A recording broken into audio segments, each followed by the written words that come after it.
Hello, everyone. Welcome. Today, we have an amazing guest, Mr. Leo Young. Leo is the founder and managing partner of Cornell Communities, a real estate investment firm revitalizing manufactured housing communities across 8 states. With more than 75 million in real estate transactions, institutional private equity experience, and hands-on operational leadership, he expands access to affordable housing while generating disciplined, risk managed returns. Leo, welcome to the Travis Parry Show. Appreciate having you. Thanks for having me on, Travis, and excited to be here. Absolutely. We got to chat a little bit about what you do, but tell listeners here a little bit about your story. How did you get to this point? And you're doing some fabulous work and you have some great success. But tell us a little bit about your origin story, my friend. Yeah, so how I got to here today, it was quite a winding journey. So how I ended up founding and building Cornell Communities. So I started back in college. I was studying finance in school. I would always get fascinated with investments, and I also liked philosophy. I like to think about the why behind things, like why is a company doing well, and what are the reasons behind the numbers. And so after college, naturally, I took a job in sales at at Tesla, which was kind of a 180 because, at the time, like a finance job made sense, but I think a sales job was what really challenged me. As an introverted person, I wanted to aggressively face my weaknesses and work on them. So that's exactly what I did. And Tesla was my dream company at the time. And at Tesla, it was when I was there, it was a really critical period of the company's history. They almost went bankrupt for the third and most recent time. So everyone was getting worked extra hard. The work environment was very intense, and I ended up getting burnt out. I was just like, not. I was disassociating in work at times, and that led me to the thought of, hey, I need to build a stream of income that's not dependent on me showing up. I need to diversify because right now, if anything happened to me, guess what? There's no more paycheck, and my tap gets shut off. So I started looking at YouTube videos, digging into forums, found real estate. I found this concept called passive investing. Like, what is this? Syndications. Like, okay, that's interesting. And did a ton of research. Found an opportunity. So I invested into some apartment buildings down south. And yeah, I mean, after I got my first check, I was hooked. I was like, whoa, I didn't need to do anything for this check. That's amazing. So I wanted to do more in the real estate space, learn more about it. I got my real estate license so I can learn and earn. I can help people of all shapes and sizes in different kinds of transactions. Then I worked at a national real estate fund for some time on their acquisitions team. So there I learned essentially how a big institution looks at investing in properties. And that was very helpful because then I started this investment firm, Cornell Communities, sort of with that thesis in mind of giving individual investors institutional access. So giving them access to compelling opportunities that wouldn't otherwise be available. Because my previous fund, I think the minimum check size was like $10 million. So not accessible at all to regular people. Yeah, you've gone after a problem. You saw it head on, in which, I talk about burnout and workaholism all the time. So I can appreciate the fact that you're trying to find a better way. You're trying to really build this, and you came across real estate investing, which, man, it always has an appeal. I mean, I remember the first book I read about it with Kiyosaki, and kind of learning from the man himself there about what he's done. And yeah, it sounds like that's been very successful for you and for your clients. Talk to us now that you're kind of teaching and mentoring and helping and creating this forum and resources for others. What do you see as the number one issue for those who are trying to create passive income, trying to get out of the workaholic trap here, like you were in? What do you see as their biggest problem? So Our investors, they fall into two buckets. There's the high earners. These are people that do very well. They're like doctors or people in finance tech. And then the other side is successful business owners. They have great businesses that they're growing and they want to build that income. So for these two kind of buckets, generally the kind of knowledge gap that exists is, what even is this? How is this compelling? And how do you get these kinds of returns? So a lot of people, they're just not aware of it and they don't know how to get access to it. I mean, similarly to how I started, I just found someone who, they were advertising on Instagram. So I just clicked on them, right? It's not through any platform or anything like that. So it's the knowledge and the access. And that's what we provide. We have a lot of free educational resources. We try to teach people, like we don't have anything in return, but I think it's just helping people on their investment journey become better investors. Wonderful. So with that education, give us a little bit, insight into your framework or the steps that educate those who are following this journey with you. Yeah, so I would break it down into three big steps, or three main steps, really. It's one is learning about the vehicle itself. So, why are private investments good? Why do they outperform the public markets, right? Simply put, it's because it's less dependent on the volatility of kind of stocks. Stocks go up and down versus, private equity. It's like much more stabilized. It's kind of pegged to the interest rate to some extent. So there's the education portion, and then afterwards it's the finding the right opportunity. I think it's finding the right sponsor groups that have opportunities like this, educating yourself on them, on the actual team, what their execution is, have they done this project, this exact project, and to what extent of results have they gotten. I think understanding that portion, and then of course is the actual investing itself. So a lot of people, they need to plan ahead. I mean, these are typically larger. Well, they're significant checks, right? I mean, they're between, call it like 50, 100, 150, $200,000 checks. It's not like it just comes in thin air. I mean, to some business owners it does come like that, but for most people, like, they have to plan ahead. So actually having the discipline and the intention of, like, hey, okay, I want to put this money to work. I see that the private market has got compelling results. I want to build some passive income. I want to have an experienced team make money for me while I sleep. So, people prepare, a quarter, like 3 months, 6 months in advance for the actual investment itself. So those are the three big buckets. Nice. Yeah. So you see those buckets and how to help people, through those steps in the process. But what would you say is the most important aspect of that 3-step plan, the three buckets analogy there? What is it that if the investor, regardless if they're a business owner or professional, if they could really lock in on one concept, that would make the rest of it really work? Mm. So I would say begin with the end in mind. So, the big bucket, or step number three of actually investing and understanding the characteristics of private market investments, because they're typically less liquid. It's not like you can flick your finger and sell it, in Robinhood or something, right? You actually have to go through a whole process, and these are multi-year projects. So making peace with that. So what I tell people is that this money should pass the tree test. And what that is if a tree falls on your house, you don't need this cash. You can let it ride. And the best investment is usually the patient one, right? Because Warren Buffett says you don't want to interrupt compounding.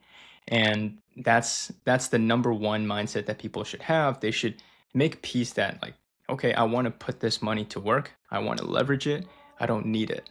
And that's what will set them up for success. Because, I mean, fortunately not for me, but just speaking with other investors, they're like, oh my God, my son got married. Like, I need to contribute to his wedding. So, like, I'm trying to get my money back. I'm like, well, you should not have put that money into that place in the first place. So, yeah, setting the right expectations. Oh, that's great. Yeah, I think when we talk about passive income, I mean, let's be honest, I think maybe even that term can be misleading. You're still working for it, but it's not necessarily you there every step of the way. I mean, business owners know they have to build a business to become an asset. And quite honestly, they can step away to the point where it is passive income and they're simply monitoring, right, and seeing what's going on. And they're in name only ownership. So I think, I love that you put that emphasis on there. Like, what are the expectations here? Your first deal is probably not going to be, it's probably going to be your worst, right? And it's hopefully going to get better, but it's not going to be, passive income day one just because you decide this is what it's going to be like. And you got to build that as well, just like you would a business, obviously with different parameters, different, situations. But yeah, I love that you really harness that. Yeah. Because there are a lot of people out there who, quite honestly, they are mismarketing. They're misrepresenting with their marketing, so that people are feeling like they're getting they're getting hosed. Yeah. So, Oh, yeah. and there's a lot of that. I know your industry and other industries. We all have something, and from our past. But Yeah. how do you? Maybe let's just talk on that for just a little bit, Mhm. about what do you do to help curb those expectations so that people, clients of yours, those are being in your mentorship and your Yeah. education programs, so that they actually have their expectations curbed. Yeah, it's such a nuanced question, Travis, because this space in the grand scheme of things is relatively new, right? I mean, the idea of passive investing, you investing and being a part owner of, let's say, a piece of property or a business without actually needing to do work in it, at least for individuals. I mean, like these private equity firms, like they've always had access to it, but it wasn't until believe it was the Jobs Act of 2012 that actually opened this opportunity to individuals to invest. So there's a lot of education that's needed in the space. It doesn't have the kind of the well-knownness of a lot of different concepts. Like people understand stocks, people understand 401k, and it's somewhat they were taught in school, but nobody teaches you about private equity, about passive investing. So kind of the education is left up to people doing business. And when you're marketing, when you're trying to get attention, you kind of take a lot of shortcuts and like things are construed the wrong way. So I think it's just, part of the fault of the systems, right? It's just like you have to lead the education to marketers when marketers are trying to get business. So it doesn't align. So how we do it is we take a step back. A lot of our education is done up front. We put a lot of effort into these resources, teaching you like, hey, what's the benefits of this? Like, why do you get depreciation? What is it? How does it benefit you? What does the general partner do? What does the limited partner do? I think all that is useful upfront education, and we we ideally want to make our investors know enough to be dangerous. And it doesn't matter if they invest with us or with other people, but we want to help them on their journey. That's ultimately what matters to us, is that we're putting a positive kind of impact into the industry. Wonderful. So you help them with this mindset so that they're in the right space. You give them these three buckets to begin working on. What would you say from here as people are getting started? What are the biggest pitfalls? Some of the hurdles they may face as they're trying to apply the system that you've done so well at building. Hmm. So the number one pitfall that I see people make is kind of taking the marketing at face value. So you probably know this a lot, Travis, but when you're looking at a pitch deck or a marketing flyer, it's easy for someone to throw out a nice, big, sexy number, and you're like, "Whoa, I can make that? Yeah, well, I mean, why wouldn't I do that?" Instead of looking at the why behind it, like, okay, what assumptions are these guys making to get that number? Is that reasonable? Is this a doable business plan? Do I trust this group? Have they done the same thing over and over again? have they demonstrated their ability to execute? So a lot of beginners, like they just don't know how to ask the right questions. They don't know how to vet it. And yeah, I mean, when it comes to passive investing, some people do no research. Some people are Right. like, well, hey, I got an Instagram ad, I'm gonna go in. That was what I did. Right. um, and other people, they ask a million questions and they go in knowing it. So I think I'm always of the mind that you should ask more questions. You should know what you're signing up for, kind of the ups and downs of it, the people that you're working with, the people that are working for you, for your investment. So asking more questions is definitely important. Yeah. Wonderful. So, if somebody wants to get started, what are the couple, three things that you'd say? All right, do these things first. Start with these very simple steps, and then kind of spell them out a little bit for us. What would you do to someone who's brand new to all this? Who's like, Hmm. yeah, I get it. That's totally me. I need to follow that framework. I kind of screw up on those same problems and hurdles too. What would you tell them? Yeah. So to bring it a step back, a lot of our investors, they're like successful business owners. They run their business. They have what it takes, and they know how much effort it takes to make cash and to make money and the returns, and they just don't have that spare kind of capacity to buy themselves a second job, right? Because Mm. there's a fair amount of people that they'll do their own fix and flips. They'll live in a renovated Yeah. home, kind of do it that way. But these people, they just want to just invest it passively, have another team do it. So to them, it's important to understand two things. A is what are your financial goals? Like, what do you want this lump of cash to do for you? It's different people have different goals. Some people are, speculative, like people like they want to do like crypto assets or whatever and like see the ups and downs, right? That's fine for them. But other people, they want to create something more stable. They want to create a financial foundation for them. So, they want to build some cash flow. Okay, then how do you do that? And what kind of deals do you have to look for? And kind of understanding the asset class a little bit better, because they all have different characteristics.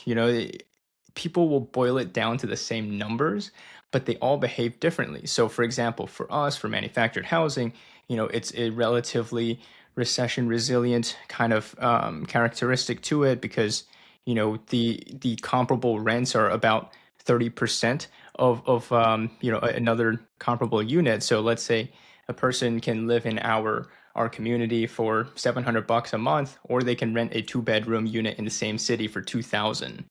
So it's a very compelling value proposition there. So kind of understanding what you're investing in, that's important. And then once you do that, once you figure out what you want your cash to do, what you want to invest it in, then you have to find the opportunity. You have to network. There's a lot of networking. I think the best deals are the ones that you don't see on social media, because those people, they're marketers. They know how to market, and like they've probably gotten so big that they can do anything that they want to. So actually networking and finding good opportunities, getting to know the people, getting to know the team over time. Gotcha. That's great. That's great. Like, I mean, how often do we just say, hey, gee, I want passive income, or I want this goal, or I want that? And some people are ready, fire, aim. Uh, guilty Yeah. sometimes, right? Like, okay, I want to get started because I'm so excited about this.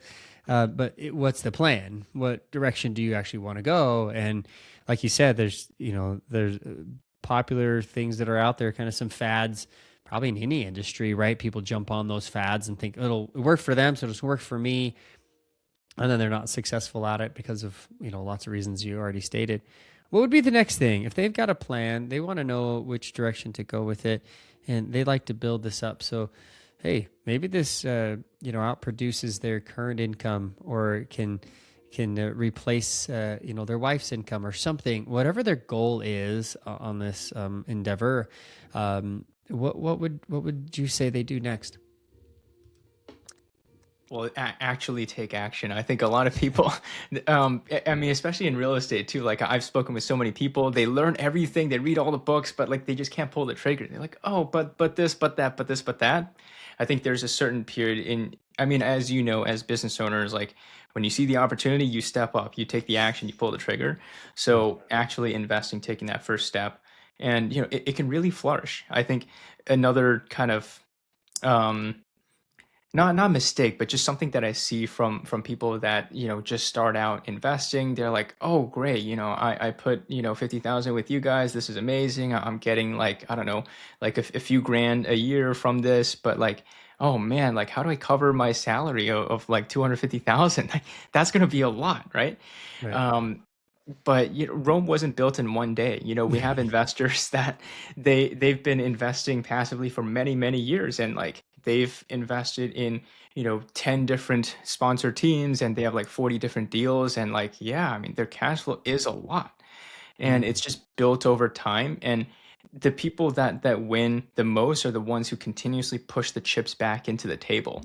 So when it comes to business, right, you see people like Elon Musk, like he's bet on himself and his company, like push the chips back. Same thing with Mr. Beast, push the chips back. So a lot of these successful investors that I've had the great fortune of working with, like they push the chips back. Once the property sells, all right, get rid of the money. Who do I invest with? How do I get in on the next deal? Like they make that snowball bigger and bigger. Mm. Yeah. So do you think that because they're successful at a deal, do you think, quite honestly, that success can actually backfire for their future successes? They get like, oh man, I want to capitalize on this. I want to take this out of the market.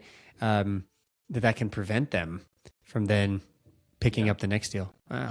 Yeah. I mean, there's Mm. always risk. I think the thing is with investment, there's always risk, right? I mean, the return will always demand its risk. That's Yeah. the saying in investing. So there nothing ventured, nothing gained. So someone might get false confidence, like, hey, this thing has done so well with this team, like let me just keep on investing, and then all of a sudden, like, oh, COVID hit, this thing, that thing, and like the deals fall south, and you're like, okay, well, what was I thinking? Oh, well, actually I didn't do that much research into it. I think the first initial ones I did a lot of research, and then the subsequent ones I kind of just trusted people, I just throw it in. So that's what happens sometimes too. Yeah. Yeah. Okay. Yeah. Fair enough. Right.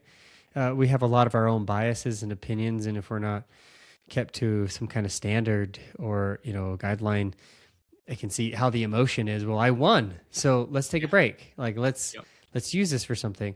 Yeah.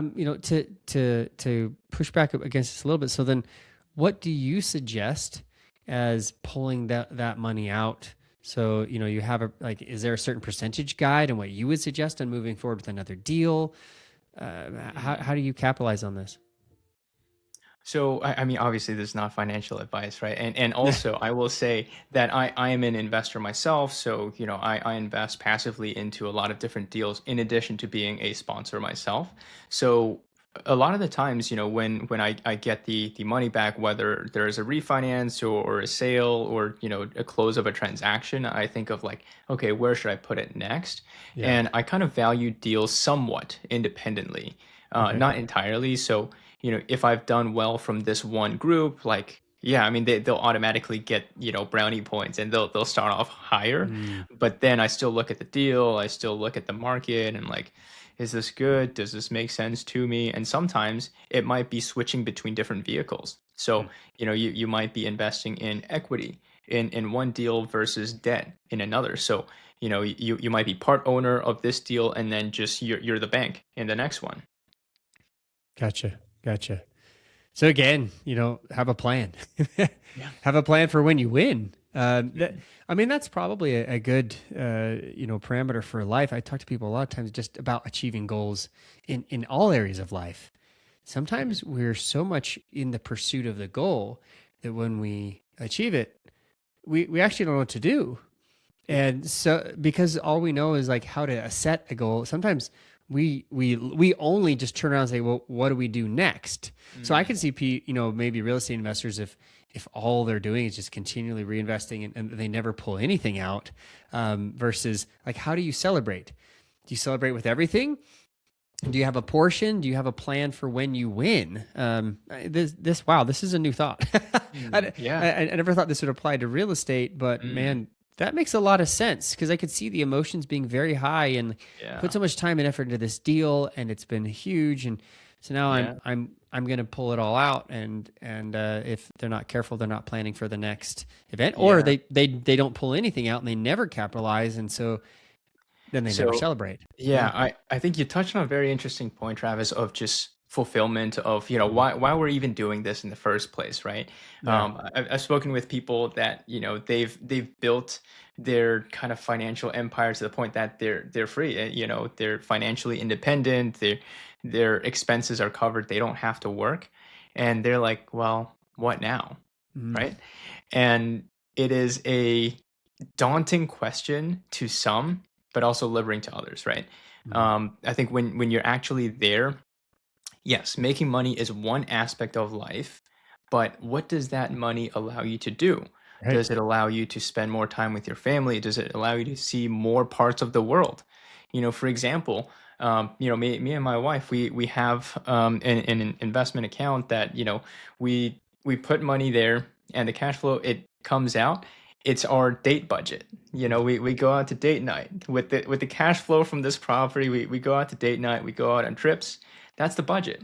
And that becomes much more tangible and a lot more fun too, because you get her involved, and like you're working together for this one goal. So yeah, I mean, Yep. look, money isn't everything. You decide what it means to you. You decide how you want to allocate your capital, your resources, right? What causes you care about, but then also, like, what does it do to you? How do you enrich your life from it? Yeah. No, I mean, well said. That's what I'm all about. Is it's not just financial goals. It's not just reaching new heights, and all of that is important. But are you bringing the right people with you? Your family, your spouse, friends. Are you taking care of your health? Are you doing all those other things to stay balanced along the way? Quite honestly, that's why I started this podcast, to interview great people like you who, man, I see you go from burnout to passive income. Like, I love this. This is great. This is a phenomenal story of somebody who Yeah, now is turning around and helping others to do the same.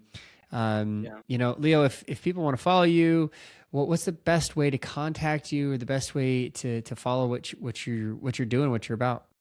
Yeah, so two ways. One, if you want to reach out to me, if I could be of any help, run any idea by me or something, you can reach me on LinkedIn.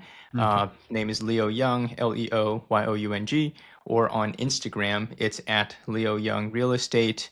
Or, if you want to learn more about my team, manufactured housing, investing with us, you can go to cornellcommunities.com. Nice. Wonderful. Thanks for your time today and your expertise and being so willing to share your Yeah. framework and your experience. Any last words? Anything else you'd like to wrap up that you've been thinking about that may be helpful to anyone out there? Happy to hear any insight that you have.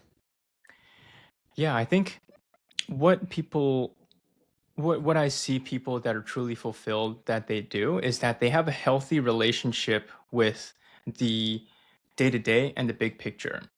I think a lot of us in the world, we're overly indexed on being logical beings. Like, we're working, we're on Zoom calls, like this, that, and like we're very like, in our own lives, but sometimes we forget to take a step back. And look, you're never going to be ready to take that step back. So I would say, go for the walk, go on that trip, and it changes your perspective on things. And that's how I was able to get a lot of fulfillment through life. It's not that like I need to spend a lot of money to be happy. I think the simple things in life bring me happiness, and I wouldn't have discovered it if I didn't consciously take the step back and figure out, like, why am I here? Why does it matter? Like, what am I after? How do I spend my time? Like, what do I want to be remembered for? So I think doing that, setting some time, maybe it's like a 90-10 Mm, breakdown would be a great start. yeah, love it. Fantastic. Thank you for your wisdom. Thanks for being here again. And Yeah. everybody, get a hold of Leo. If you want to learn about his story a little bit more, or connect with him, or jump on again to his community. We'll put those links down in the show notes. Thank you, Leo, for being here again, and for again imparting this wisdom. Thank you, Travis. I appreciate your questions, your intentionality, and thank you to the listeners for tuning in. Hopefully, you got something good out of it, and best of luck on your journey. Thanks, Leo.